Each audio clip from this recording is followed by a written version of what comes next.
Hi guys, this is Sharu's tech studio Tamil. நான் உங்கள் service. So இன்றைக்கி நம்ம என்ன பார்க்க போகிறோம்னா, கார்னிடிக்ஸ் டைமில் நடந்த எல்லா விஷயங்களையும் தான் பார்க்க போகிறோம். கார்னிடிக்ஸ் பெண்ணுக்கு எப்படி கிடச்சிது, கார்னிடிக்ஸ் என்னெல்லாம் பண்ண முடியும், கார்னிடிக்ஸ் எப்படி உருவாச்சுங்கிற விஷயத்தை தான் பார்க்க போகிறோம்.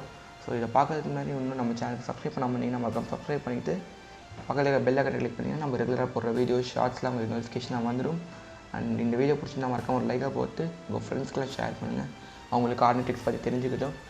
அண்ட் இந்த வீடியோ பார்த்து முடிச்சோன்னா மறக்காமல் இந்த video original video fan made வீடியோவான கார்னிடிக்ஸ் பற்றி 2 பார்ட் வீடியோ இருக்குது. அது டிஸ்கிரிப்ஷனில் லிங்க் இருக்குது, மறக்காமல் போய் அதை பாருங்கள். அண்ட் அதுக்கு ஒரு எக்ஸ்ப்ளனேஷன் வீடியோ தான் எழுதி பார்த்து அதை போய் பார்த்தீங்கன்னா அவங்களுக்கு அந்த வீடியோ ஃபுல்லாக புரியும். ஸோ அதுக்காக தான் சொல்கிறேன். அண்டு இந்த வீடியோ கொஞ்சம் ஹாரர் எலிமெண்ட்ஸ் கொஞ்சம் அதிகமாக தான் இருக்கும். ஸோ உங்களுக்கு ஹாரர் எலிமெண்ட்ஸ்லாம் பிடிக்காது, ஹாரர் எலிமெண்ட்ஸ்லாம் கொஞ்சம் பயமாக இருக்கும். அந்த மாதிரி ஏதாவது பிரச்சனைகள் இருந்திருந்தால் இந்த வீடியோ அவாய்ட் பண்ணுறது நல்லதுன்னு சொல்லிக்கிறேன். ஸோ ஆரம்பிக்கலாமா?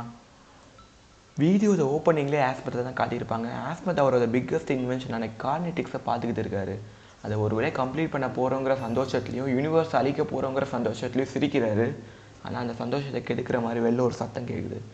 ஸ்பேஸ் போலீஸாக இருக்கிற வில்லியாக்ஸும் டெட்ராக்ஸும் ஆஸ்மத்தோட பிளான்ஸை தெரிஞ்சுக்கிட்டு அவரை தேடி வந்திருக்காங்க. கதவை உதைக்க ட்ரை பண்ணுறாங்க. ஃபைனலாக டோரையே பிளாஸ்ட் பண்ணிக்கிட்டு உள்ளே வந்துடுறாங்க.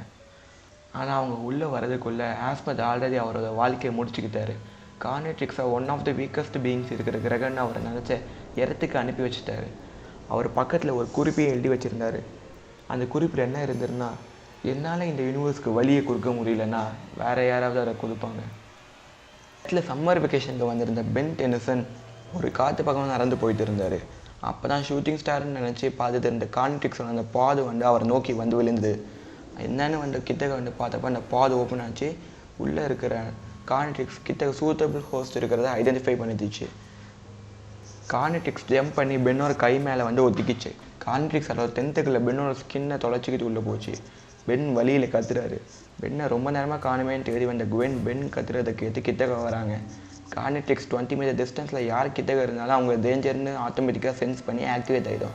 ஸோ குவென் வரதை சென்ஸ் பண்ணி கார்னிடிக்ஸ் ஆக்டிவேட் ஆகிடுச்சு. ஒரு பெரிய ஃபயர் பிளாஸ்ட் நடந்துச்சு பென்னை சுற்றி. பென்னோட நரம்பில் நெருப்பு குழம்பு ஓத ஆரம்பிக்குது. அதை அவரால் ஃபீலும் பண்ண முடியுது. முகம் எரிஞ்சு போகுது. வழியில் திரும்ப கத்துறாரு. கார்னிடிக்ஸ் பென்னை ஹீட் பிளாஸ்ட்டாக மாற்றுது. ஹீட் பிளாஸ்ட் குவென் கிட்டக்க வருது. குவென் பயத்தோட ஹீட் பிளாஸ்ட்டை பார்த்துக்கிட்டு இருந்தா. குவென்னை முகத்தோட பிடிச்சி அப்படியே தூக்கி அப்படியே ஹீட் கொடுத்து நசுக்கி கொண்டுடுது ஹீட் பிளாஸ்ட். பென் கண்ட்ரோலில் இல்லைனாலும் இதெல்லாம் உள்ளுக்குள்ளே அவர் பார்த்துக்கிட்டு தான் இருந்தார். அப்புறம் பழையபடி மாறின பென் மனசுதஞ்சு போய் கிராண்ட்பா மேக்ஸ் கிட்டே இந்த மாதிரி குவென்னை கொன்ன விஷயத்த சொல்ல போனார். ஆனால் திரும்பி கார்னிடிக்ஸ் கிராண்ட்பா மேக்ஸ் கிட்டக்க இருந்த சென்ஸ் பண்ணி பென்னை கைனசலரேட்டாக மாற்றிச்சு, அதாவது எக்ஸலரேட்டாக மாற்றிச்சு. கிராண்ட்பா மேக்ஸை தன்னோட வாளால் பிடிச்சிக்கிட்டு சூப்பர் ஸ்பீடில் ஓதிச்சு எக்ஸலரேட் போன வேகத்தில் கிராண்ட்பா மேக்ஸோட உடம்பு இடிச்சுது. எக்ஸலரேட் நின்னப்போ கிராண்ட்பா மேக்ஸோட கால் மாதிரி தான் மீதி இருந்தது அவரோட வாலில். அப்புறம் சிட்டி பக்கமாக போன எக்ஸலரேட் வைல்ட் மட்டாக மாறி நிறைய அப்பாவி மக்களை கை தனியாக கால் தனியாக கதிச்சு எடுத்து சாப்பிட்டது. டைமண்ட் ஹெட்டாக மாறி சுற்றி இருந்த நிறைய பேரை ஒரே நேரத்தில் கூர்மையான கிறிஸ்டலை உருவாக்கி அது தலையிலே சொருகி கொண்டுச்சு. பென்னை தேடி வந்த போலீஸ் ஃபோர்ஸ், மிலிட்ரி ஃபோர்ஸ் மொத்தமாக வந்துச்சு. கார்னிடிக்ஸ் நிறைய டேஞ்சரை ஒரே நேரத்தில் சென்ஸ் பண்ணதுனால பென்னை அதோட பவர்ஃபுல்லான ஏலியனான செலஸ்டியல் சேப்பியனாக மாற்றிச்சு, அதாவது ஏலியன் எக்ஸ் மொத்த யூனிவர்ஸையும் ஒரே செகண்டில் அழிச்சிருச்சு. அதுக்கடுத்து ஆம்னிவர்ஸில் வேறு என்ன யூனிவர்ஸ்லாம் அழிக்கலாம்னு தேடி கிளம்பிச்சு. இதெல்லாம் பார்த்துக்கிட்டு இருந்த ப்ரொஃபஸர் பாரடாக்ஸ் இதை தடுக்கணும்னு நல்ல எண்ணம் இருக்கிற பெண்ணெல்லாம் வேறு யூனிவர்ஸ்லேருந்து கொண்டு சேர்த்து ஒரு டீமாக கூட்டிகிட்டு வந்தார் ஏலியன் எக்ஸை எதிர்க்க. பட் யாராலையும் தடுக்க முடியல ஏலியன் எக்ஸை. ஃபைனலாக பென் டென்கே அவரோட உலகத்தோட ஆஸ்மத்தோடு சேர்ந்து வந்தார். கார்னிடிக்ஸ் டைம் அவுட் ஆகி பென் மட்டும் எல்லாத்தையும் இழந்த சோகத்தில் உட்காந்துருந்தார். பென் டென்கே இதுக்கெல்லாம் ஒரு முடிவு கட்டணும்னு ஆட்டாமிக்ஸாக மாறி தூரத்துலேருந்து பென்னோட கார்னிடிக்ஸ் மேலே ஃபுல் பவரோடு இருக்கிற ஒரு எனர்ஜி பேமை யூஸ் பண்ணார். இதனால் கார்னிடிக்ஸ் மொத்தமாக அழிஞ்சிட்டு பட் பென்னோட லெஃப்ட் கையும் இல்லாமல் போயிட்டு. எல்லாத்தையும் இழந்த மாதிரி இருந்தாலும் ஒரு ஹீரோ அதை விட அதிகமான விஷயத்தை ஜெயிப்பான் அப்படின்னு ஆஸ்மத் சொன்னார். கார்னிடிக்ஸ் பென்னோட யூனிவர்ஸ் திரும்ப ரீக்ரியேட் பண்ண போது செலஸ்டியல் சேப்பியன்ஸால். ஆனால் பென் தனிமையில் சோகத்தில் இருந்தார். அவரோட சொந்த கிராண்ட்பா அண்ட் கசினை கொண்ட வழி அவர்கிட்ட இன்னும் இருந்தது. கார்னிடிக்ஸோட எஃபெக்ட்னால அவருக்கு ஆஸ்மத்தோட உருவம் அவர் முன்னே வந்து போச்சு.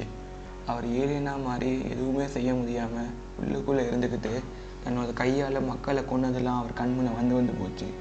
பல வருஷத்துக்கு இது நடந்துக்கிட்டே இருந்தது. பென் ஒரு அடல்ட்டாகவே மாறிட்டார். அவரோட சோகம் அவரை பின்தொடர்ந்து வந்துக்கிட்டே இருந்தது. ப்ரொஃபஸர் பாரடாக்ஸ் பென்னை பார்த்தாரு. பென் அழுதுகிட்டே இருந்தார் அது வரைக்குமே. இதுக்கெல்லாம் ஒரு முதிய கதை ஒன்று பாஸ்ட்டுக்கு தன்னை கூட்டிகிட்டு போக சொன்னார் பென். கான்ட்ரிக்ஸ் தனக்கு கதைக்கிறதுக்கு கொஞ்சம் நேரத்துக்கு முன்னாடி ப்ரொஃபஸர் பாரடாக்ஸ் அதல்ட் பென்னை கூட்டிகிட்டு வந்தார்.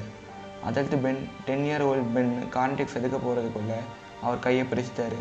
அது அங்கேயே இருக்குதுன்னு சொன்னார். 10 year old பென் அதுக்காலத்தில் யாரோ வந்து கையை பிடிச்சிட்டாங்கன்னு பயந்து ஓடி போயிட்டாரு. அதல்ட் பென் ரொம்ப வருஷம் கழித்து சிரிக்கிறாரு. அதே நேரத்தில் பாஸ்ட்டை மாற்றினதுனால அவர் மறையவும் ஆரம்பிச்சிட்டாரு. இறந்து போகிற நேரத்தில் கூட தனக்கு கிடைக்காத ஒரு நல்ல ஃப்யூச்சர் இன்னொருத்தனுக்கு கிடைச்ச சந்தோஷத்தில் நான் மறைஞ்சார். ஒரு மோசமான விஷயத்துலேருந்து ஒருத்தரை காப்பாற்றின ஒரு ஹீரோவாக தான் மறைஞ்சார். பென் டென்னிசன் வாட்ச் இருந்தாலும் இல்லைனாலும் இயற்கையாகவே ஒரு ஹீரோவாக தான் இருந்தார் நிறைய யூனிவர்ஸில்.